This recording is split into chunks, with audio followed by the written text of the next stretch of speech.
ஓம் சக்தி. அனைவருக்கும் என் அன்பு வணக்கத்தை தெரிவித்துக் கொள்கிறேன். என் பெயர் பூதாரணி. நான் 5ஆம் வகுப்பு ஆ பிரிவு படிக்கின்றேன்.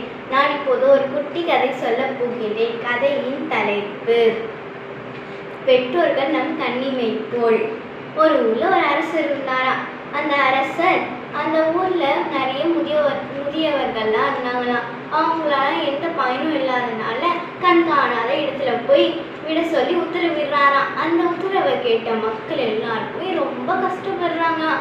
ஏன்னா அவங்களோட பெற்றோர்களை பிரிந்து இருக்க என்ன அரசர் சொன்னாங்களே, அதனால நம்ம கேட்டுதானே ஆகணும்னு சொல்லிட்டு எல்லாருமே அந்த அரசர் சொன்ன மாரியே அவங்கள எல்லாருமே கண்காணாத இடத்துல போய் விட்டுட்டு வந்துடுறாங்களாம். சில மாதம் கழிச்சு அந்த ஊர்ல நிறைய மழை பெஞ்சு நிறைய வெள்ளம்லாம் வந்துடுச்சான். அந்த அரசருக்கு புரியவில்லையா நம்ம இந்த பிரச்சனையை எப்படி சரி பண்றதுன்னு. அந்த ஊர்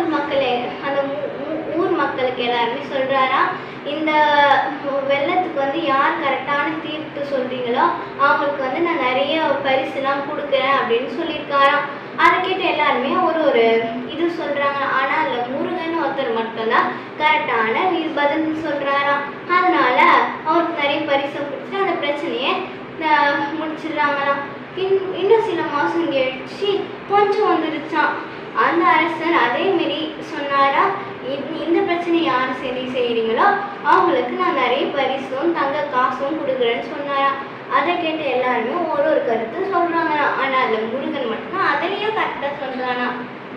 சில மாசம் கழிச்சு அந்த ஒரு நோய் பரவிடுச்சான் எல்லாருக்குமே. அதை கேட்ட அந்த அரசர் இதுக்கும் அதே மாதிரிதான் சொல்றாரா, இந்த இது யார் சரி பண்றீங்களோ அவங்களுக்கு நான் நிறைய தங்க நாணயங்கள்லாம் கொடுக்குறேன்னு சொல்றாரா.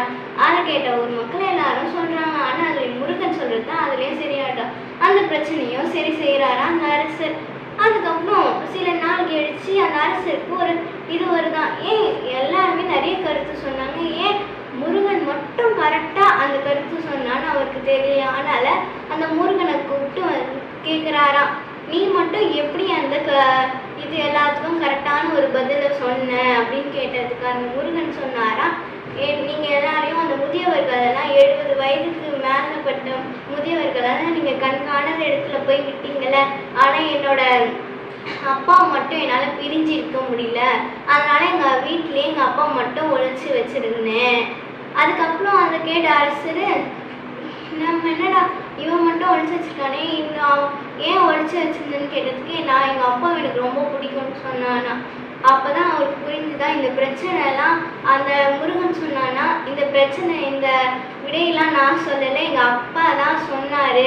எங்கள் அப்பா இல்லைன்னா இந்த ஊர் இங்கே இருக்காது அப்படின்னு சொன்னாராம். அதுக்கு அந்த அரசர், ஐயோ நம்ம இப்படி ஒரு பெரிய தப்பு பண்ணிட்டோமேன்னு சொல்லிட்டு அந்த கண் காணாத இடத்துல நிறைய முதியவர்களை போய் விட்டுருந்தாங்கல்ல, அவங்களெல்லாம் அப்படியே நிறைய பெரிய மரியாதையோட அவங்கள எல்லாரையும் இந்த ஊருக்கு நல்லா நிறைய மரியாதையோட கூப்பிட்டு என்னை மன்னிச்சிடுங்க, நான் தெரியாமல் இப்படி பண்ணிட்டேன்னு சொல்லிட்டு நிறைய இப்படி பண்ணாங்க. இந்த கதையோட கருத்து என்னன்னா, நம்மளோட பெற்றோர்கள் நம்மளை எப்படி சின்ன வயசுல நல்லா பார்த்துக்கிட்டாங்களோ அதே மாரி நம்ம பெரிய வயசுலையும் நல்லா பார்த்துக்கணும். நன்றி, வணக்கம்.